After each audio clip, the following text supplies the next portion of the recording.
Hello, women of welcome. For those of you who have been eagerly waiting for us to go live with Sister Norma, thanks for your patience. We had a little bit of technical difficulties, but I'm Sarah Casada, and I'm really excited for our conversation today with Sister Norma about her work at the border and how women in our community can get involved. For those of you who are new to Women of Welcome, we are a Christian community of women pursuing compassion and Christ-like welcome toward immigrants and refugees. You're invited to join us on Facebook and Instagram at Women of Welcome.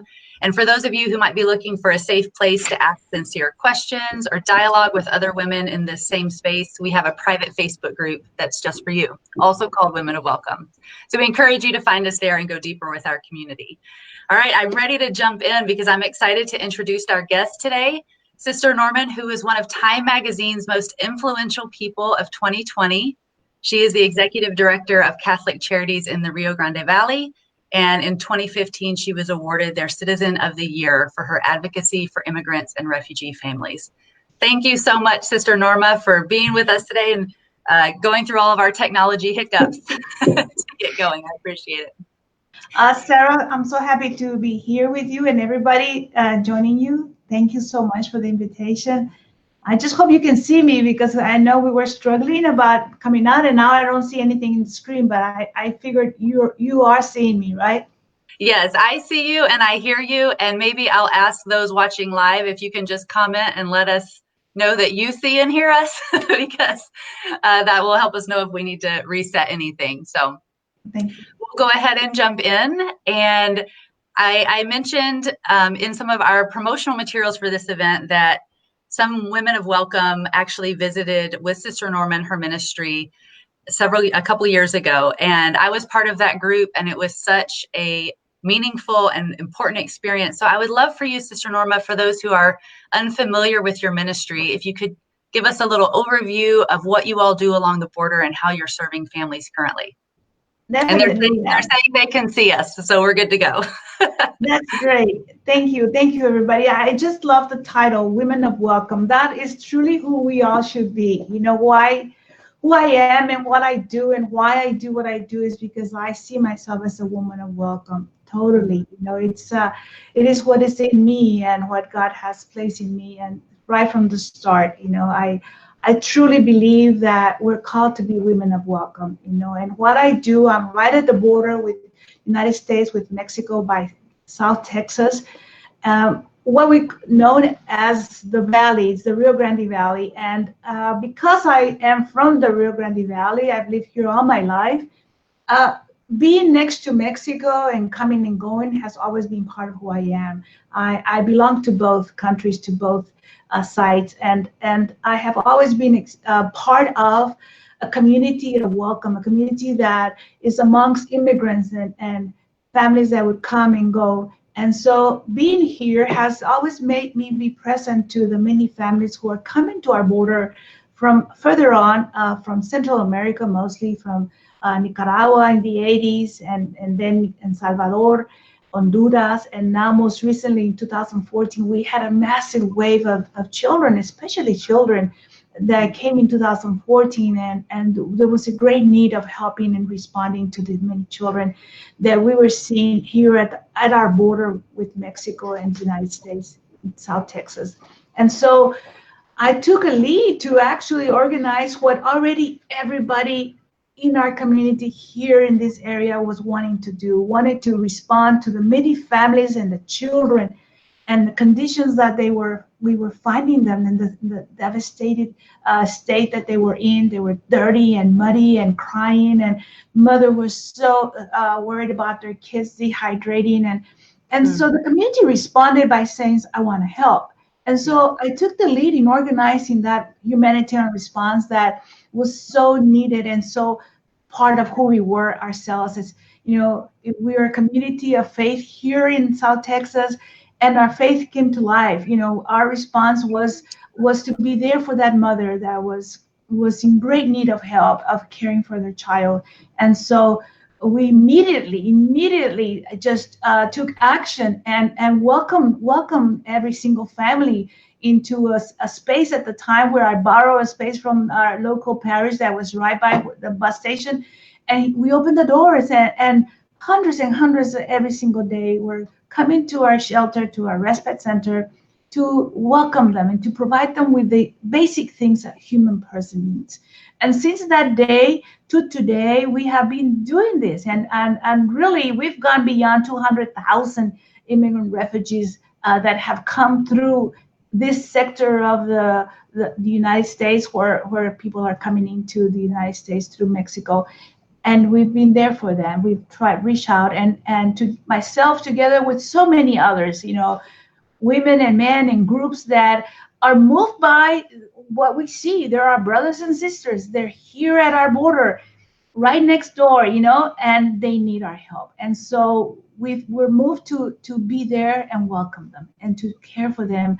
And the basic things that a person needs to dignify their life. One of the main things that we've done is restore their dignity. The moment that for the very first time they come through the door of our center, or we encounter them as we see them in those conditions. And basically myself, the very first thing I ask them is, ¿Cómo estás? How are you? And at that precise moment, I see how that presence of this person begins to open up, and recognize that for the very first time in a long time, someone cared. And so I think this is what is happening and what we're doing here in South Texas, in the border of Mexico with the United States. It's so interesting. You have this really robust resume and have received very well-deserved honors. And when you're describing your work, you're saying, I ask people, how are you? And I think that's so attainable. It feels so like something that any of us can do, is to look at someone in the eye and truly see them and welcome them in with this kind of just human kindness that you're describing. It's really, it's encouraging. It paints a picture of a way that we can also be a part of the kind of work that you're doing in these small ways. I love just hearing that it feels like it was almost an organic response out of the community, because that was one of the questions I have was, had you planned to serve in migrant communities, or how did you kind of get involved? It sounds like it was very just natural. Yes, definitely. It was. That's really cool. It's true, because it's something that you don't plan. You don't go and strategize and say, well, how am I going to do this? Actually, you see human life before you, and it comes out of your heart to want to do something. You want to be able to reach out to them and care for them, just like if they're your brother or your sister, your mother or your brother, somebody close to you that you're seeing they're hurting, and you want to be there for them in the best way you can. Absolutely. Absolutely. I think many of us can resonate with that kind of compassion and desire to help others, while also recognizing this is really heavy work. And I'd love to hear kind of where you experience God in your work, and kind of how your faith sustains you through it. Yes, my faith is part of who I am, makes me who I am totally, because it is that presence of God in me that is at the core of who I am, that pulls me forward to do and be who I am. It's all about God, and it has nothing to do about Norma. Norma just happens to be the carrier, the vessel that God uses to make sure his work, his presence becomes real, and in the moment that he does. And I encounter God at every time that I meet with somebody, whether it's a child or whether it's a mother or father or somebody hurting and crying, or just sharing their faith, sharing themselves. In that personal encounter, I experience the presence of God. God becomes so present to me in that moment, and it just builds me even stronger in my faith and in my love for God, because somehow I think that he is working through both us, myself, and volunteers, or people who are giving of themselves to be present to the families, and then the families that in turn receive from us that presence of God, because it becomes very real to all of us. I believe that it's precisely what our Holy Father, Pope Francis, shares with us about the importance of encounter, of being able to find ourselves and welcoming the other, that person that is out in the peripheries, that person that is rejected, that person that is set aside and looked down to. It is there that we're going to encounter God. And so, and we really do. Amazingly, we do. You know, it's everybody that I've invited to be part of this response has left with this sense of, it is true, that presence of God becomes so real in that encounter that we have with that person, with that other human being that has found themselves truly down and destroyed and encountered so much abuse and violence and then they're there right before you, and at that moment you see something beautiful happening, and that is God Himself becoming present for us both. Absolutely. Is there, I'm sure you've had lots of different experiences over the years. Is there a story or a family that you met that stands out to you that had an impact on you, or that would be helpful for us to know kind of the people that are coming to the border? Yes, you know, it's hard for me. Every single person I meet, every single family, every single mother, child, children for me fill me tremendously. I gravitate to children because they give me life, they give me God's presence, and they give me hope. And so I love to go just spend time with the families and just share time with them, share their faith, share a meal with them, just talk. And even a family that has tried to cross the river and failed and is sent back, and they go through tremendous pain and suffering, having to risk their lives to cross the river because they find they're desperate and they have no other way to, they think that they will never ever be able to cross into the United States where they know they will be safe because this MPP policy that has keeping them there for over a year. The conditions in the camp and the refugee place where they're staying out in the open in these tents, you know, are so difficult. You know, we can never understand it until you actually are there yourself, living through it day after day after day. And so it gets to a point when they say, I have to risk and go. And so, you know, I hear them having crossed and then being sent back and crossed again and being sent back, you know, and every time it's so painful and difficult, all the mud that they have to go through, how cold it is sometimes because the days are sometimes cold now, and how they're put into these detention facilities temporarily that are freezing. They call them la hieleras, you know. And so now they share with me when I go there and see them and says how cold it was, and they got to be in those hieleras, you know, those freezers, detention facilities that are so cold. And then we laugh because instead of crying, we laugh and say, okay, well, maybe next time you can make it, you know. And one said, you know, even the officer told me that. He said, maybe next time you'll make it. I won't be here and you'll make it next time, you know. And so we all laugh, and it's a way of laughing at life, because if we don't laugh, we will definitely cry, you know, and they will too. And so those stories for me feel me, because it grounds me to the reality that our faith needs to be grounded to life, you know, and that is life. That is human life today at the border. Well, thank you for sharing that. There are a lot of the women in our community, myself included, we don't live in border states. So I'm in Georgia, and we have women all over the country. And I think sometimes it feels very far away. You know, we only really know what's happening on the border through what we read in the news and different things like that.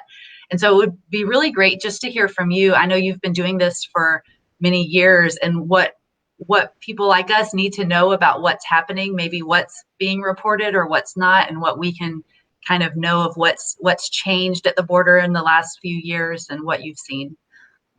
Yes, Sarah. You know, things have changed dramatically.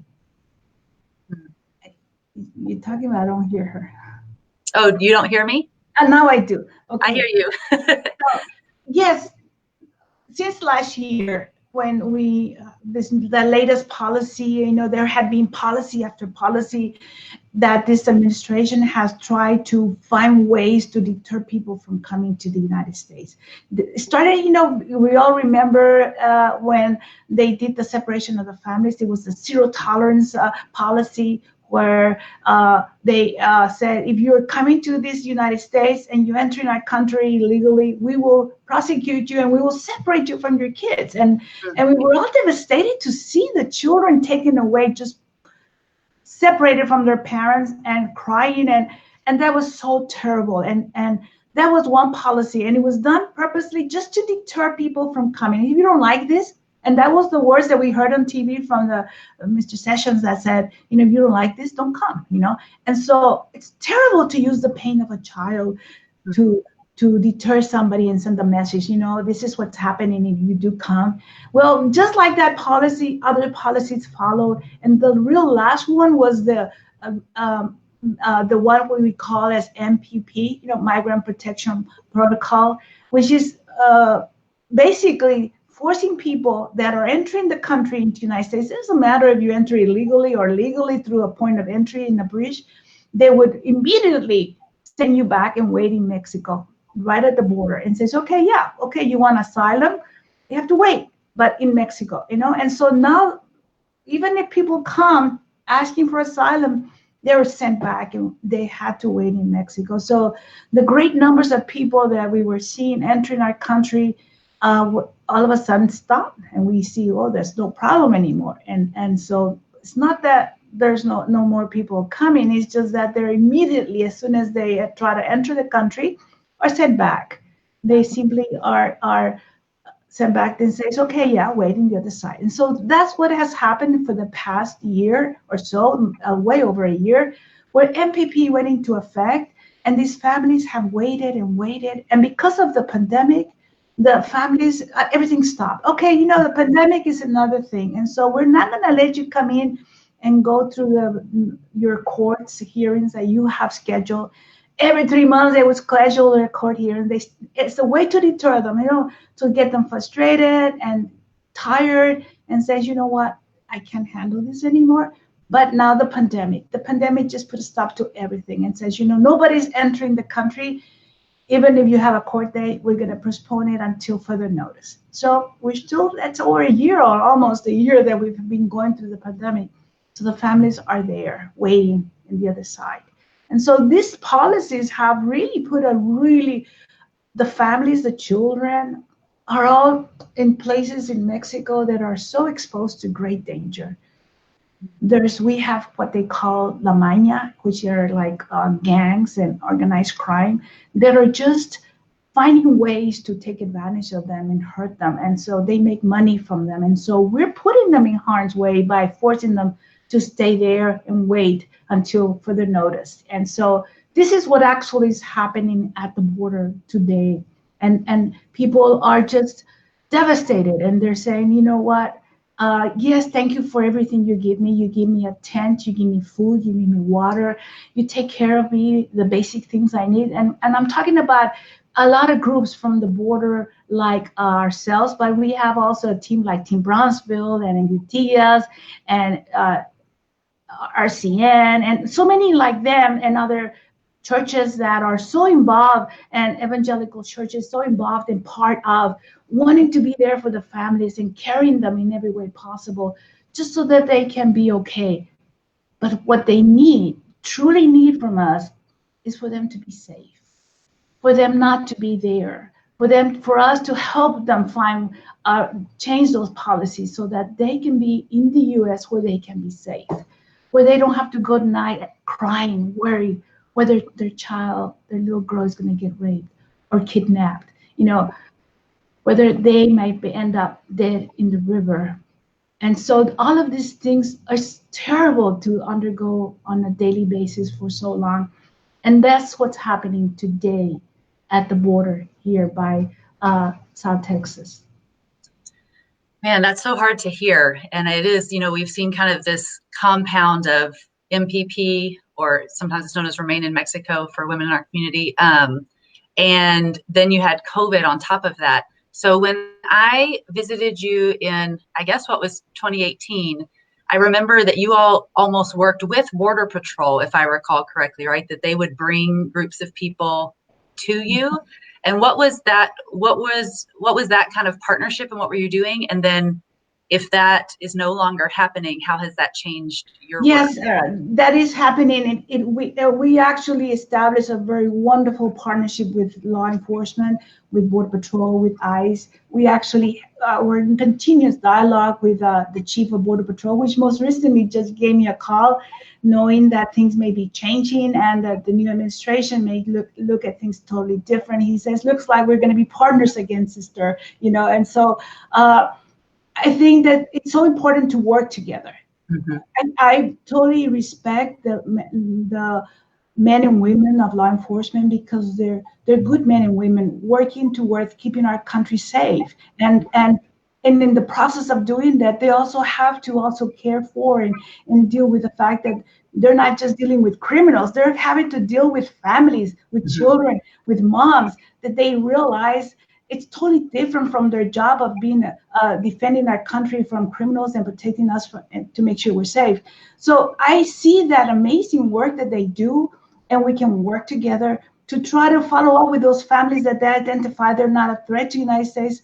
They are families that are caught and victims of crime, that they need certain special care. So they make sure that once they get processed, they would then send them to me, where we would then make sure they would continue that process where they're to putting them in contact with their family.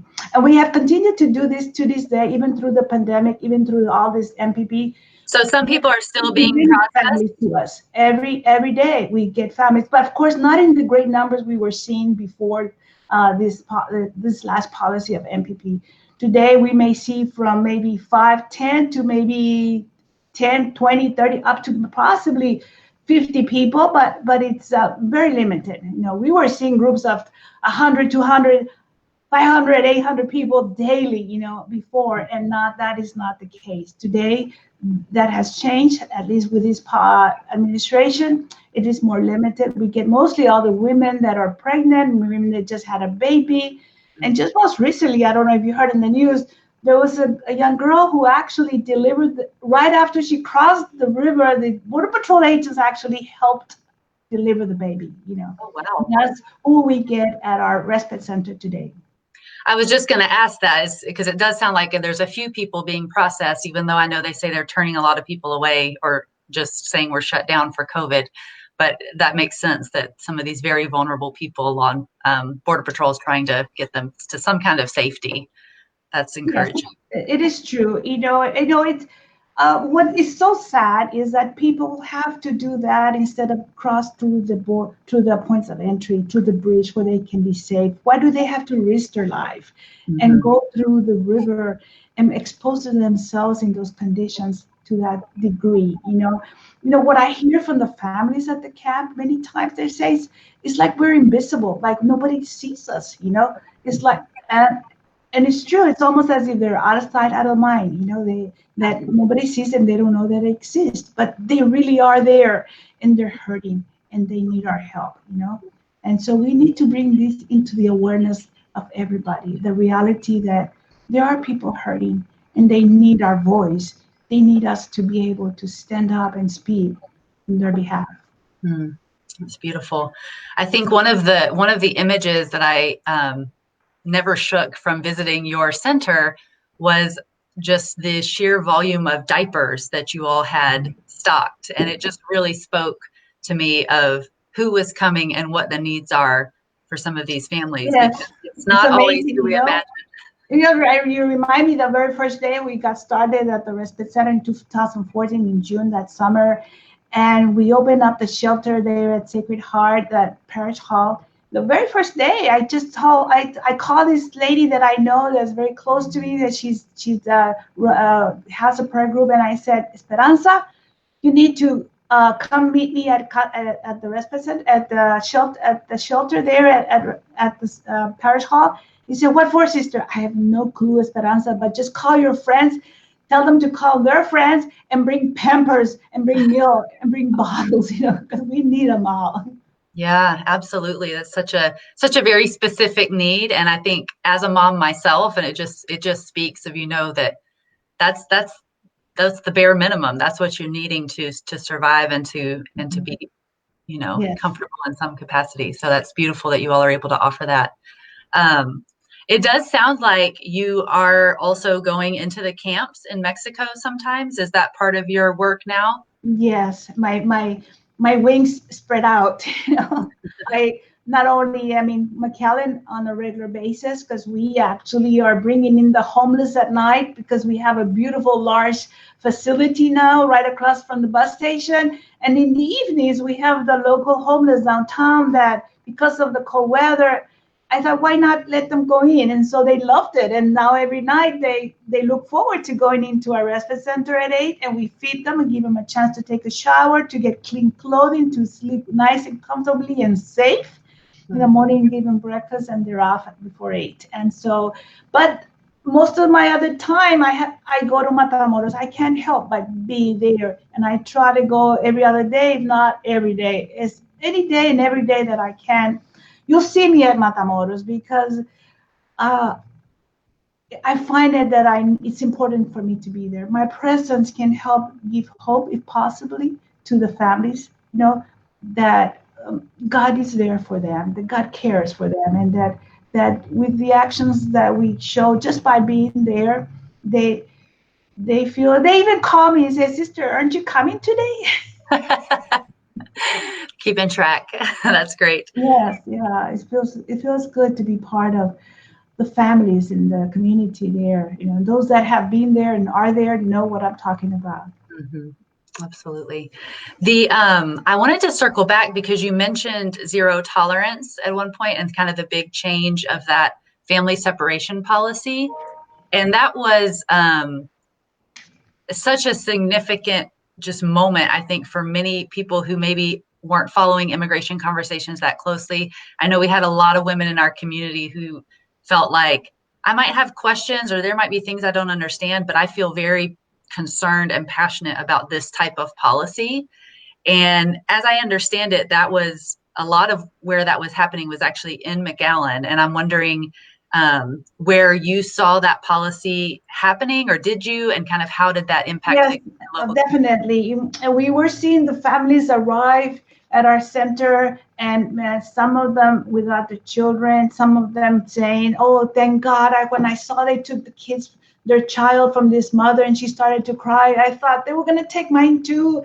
And I'm so fortunate that they didn't. And then, and just to see them, because the federal court was right in front of our shelter and across the street, and so we were seeing the buses of them arrive and go before the court, and just in great groups of them just sentence them, time served for entering the country illegally, and so, and their kids, where are your children, and not knowing where they were, and just so devastated because of that. And then we were so blessed, and privileged to have been the ones that the Border Patrol would bring when they decided to reunite the families and bring the child from wherever they were, New York, Chicago, whatever part they had sent this child by themselves for after several months. And the dad was in some other detention, or the mom was in another detention. They were able to reunite them, and we received a great number of them, hundreds of them at our shelter, where we were able to witness that encounter of the mother and the child for the very first time coming together, after several months, the having separated, not knowing, the child did not know, where's your mother, and one child said, they told me that you didn't love me anymore, that I wasn't going to ever see you again, and so the child was devastated. You just see the children that would sleep together with their mom that night. They didn't want to be separated. There was, don't leave me ever again, please, mom, don't leave me, and I remember this little kid saying, as we were walking to the rooms, and she said, today hoy no voy a llorar. And she said, I'm not going to cry today. I said, ¿por qué, mija? Because porque hoy voy a dormir con mi mamá. I have been crying every single day, every night before I go into bed. And tonight I'm sleeping with my mom, so I'm not crying tonight. It was so amazing to hear a child tell you that. Yeah. It's just so heartbreaking. It's just hard to even imagine. I have a 10 and a 7-year-old, and I just can't imagine being separated from them in that way. It's so harsh. And I think it's really resonated with a lot of the moms and grandmothers and aunts and women in our community who are connected to children. And I know that one of the questions, and I already see it in the comments, and I know that our community wants to know, is how we can support you in your work. Are there donations people can send, both financial or items? Are there things you all need? This is a community that would love to support you in some way if they can. That's beautiful. I think that we should all be part of this humanitarian historic response that is part of who we are in this time in history. And so I always invite anyone and everyone to be part of it in any way you can, because it's together that we make it happen. It's not just me, it's all of us together responding to what we're seeing today in the world, because so many people are displaced throughout the world because of what they're encountering in their own homelands, and they're having to run away to safer places. I think we must welcome them. We must open our arms and welcome them and be okay, not afraid to allow them to come into your heart. So, because that's who we are called to be by God. And so I think that we can all do that in different ways. You can do it by prayer, by being in solidarity with everybody, by being a voice through our lawmakers and our elected officials, helping them see and understand and making them aware of what is happening. Just most recently, there was this clip that was made of Oh Mercy, and that is done just to bring awareness of that reality.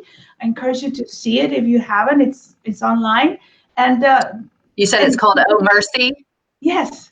Okay, I'm going to write it down. Please, and also you can also help by either volunteering as well, but it's hard now because of COVID, but there are ways to make it happen, but also sending donations to any group that is doing anything to help immigrants at any point, whether it's here at the border in South Texas, or it can be in Arizona, or it can be in California, El Paso. There's always somebody doing something. Reach out to any of us and join us in any way you can, whether donating funds or donating items. There's always something to do. Reach out to any of us, and believe me, you will make a difference. Even in the life of one person, it's enough. That's good. Do you all have on your website where people can send items? Yes, definitely. You want to join, follow up with us, what we're doing, and Catholic Charities has Catholic Charities, rgb.org. And you will be able to know the different ways you can respond and volunteer or help out, and let us know, or give us a call, and we will definitely put you to work. Okay. Wonderful. I love it. Yes, we will include that website in the comments so that if anybody is looking for that, they'll know how to support the work that you all are doing. And I love that even in your invitation, you're wide open of support anyone who's doing anything at the border, because it's also needed, and that's just really beautiful. One question that we ask every guest before we end our time together is, how would you describe Christ-like welcome? A Christ-like welcome is when you get in touch with God within you. And for that, you must spend time with God, so that God definitely is part of who you are. And then every time and any time you encounter anyone, you open your heart to welcome that person into your life by listening and by being present, by being present to that person, by being present in that precise moment for both of you. I think that is how Christ would want us to welcome others, by being present to ourselves and to that person that you have before you. I think that's how Christ would have done it. That's beautiful. I love that image. Thank you so much for sharing a little bit of your story and ministry with our community. We are so encouraged and inspired by the work that you're doing. And I know that there's a lot of people involved in that. And it's just so great for those of us that feel far away to be able to connect with people that are there and involved and connected. So thank you so much for taking the time to spend with our community today. Thank you so much, Sarah. I would just say, please pray for all of us that are working and doing this. It is through your prayers that we sustain ourselves strong so that we can be there strong for those that need us. Absolutely. Absolutely. Thank you so much for those who joined us watching live as well, or if you're watching the replay, we're glad you're here. And remember, you can connect with Women of Welcome on Facebook, including our private group, or on Instagram at Women of Welcome. We exist to create life-changing welcome, and you are always invited. Thank you so much, Sister Norma. Vaya con Dios todos.